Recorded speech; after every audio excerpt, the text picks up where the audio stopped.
ವಿಧಾನಸೌಧದಲ್ಲಿ ನೂತನ ಶಾಸಕರಾಗಿ ಉಮೇಶ್ ಮೇಟಿ, ಸಮರ್ಥ ಶಾಮನೂರು ಪ್ರಮಾಣ ವಚನ ಸ್ವೀಕಾರ.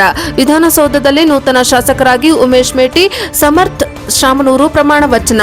ಬೆಂಗಳೂರು, ಬಾಗಲಕೋಟೆ ಹಾಗೂ ದಾವಣಗೆರೆ ದಕ್ಷಿಣ ವಿಧಾನಸಭಾ ಕ್ಷೇತ್ರಗಳ ಉಪಚುನಾವಣೆಯಲ್ಲಿ ನೂತನವಾಗಿ ಆಯ್ಕೆಯಾದ ಶಾಸಕರು ಇಂದು ಅಧಿಕೃತವಾಗಿ ಪದಗ್ರಹಣ ಮಾಡಿದರು.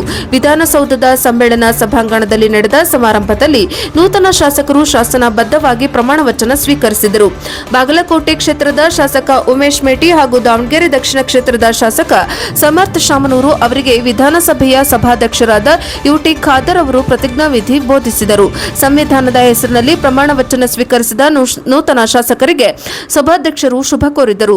ಈ ಮಹತ್ವದ ಕ್ಷಣಕ್ಕೆ ರಾಜ್ಯ ರಾಜಕಾರಣದ ಹಲವು ಗಣ್ಯರು ಸಾಕ್ಷಿಯಾದರು. ವೇದಿಕೆ ಮೇಲೆ ಸಚಿವರಾದ ಸತೀಶ್ ಜಾರಕಿಹೊಳಿ, ದಾವಣಗೆರೆ ಸಂಸದೆ ಪ್ರಭಾ ಮಲ್ಲಿಕಾರ್ಜುನ್, ಮಾಜಿ ಸಚಿವ ಎಸ್ಆರ್ ಪಾಟೀಲ್ ಹಾಗೂ ವಿಧಾನಸಭೆಯ ಉಪಸಭಾಧ್ಯಕ್ಷರಾದ ರುದ್ರಪ್ಪ ಲಮಾಣಿ ಉಪಸ್ಥಿತರಿದ್ದರು. ಕೇಸರಿ ಪೇಟಕ್ಕೆ ಅವಕಾಶ ಇಲ್ಲ, ಸಿಎಂ ಸಿದ್ದರಾಮಯ್ಯ.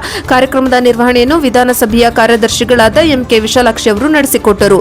ಪ್ರಮಾಣ ವಚನ ಸ್ವೀಕರಿಸಿದ ಬಳಿಕ ನೂತನ ಶಾಸಕರು ಸದನದ ಕಾರ್ಯಕಲಾಪದಲ್ಲಿ ಭಾಗವಹಿಸಲು ಅಧಿಕೃತವಾಗಿ ಅರ್ಹತೆ ಪಡೆದರು. ನೂತನ ಶಾಸಕರ ಬೆಂಬಲಿಗರು ಹಾಗೂ ಕುಟುಂಬಸ್ಥರು ಈ ಸಂದರ್ಭದಲ್ಲಿ ಸಂಭ್ರಮ ವ್ಯಕ್ತಪಡಿಸಿದರು. ವರದಿ ವೇದಮೂರ್ತಿ, ಪ್ರಜಾಪವ ಟಿವಿ, ಬೆಂಗಳೂರು.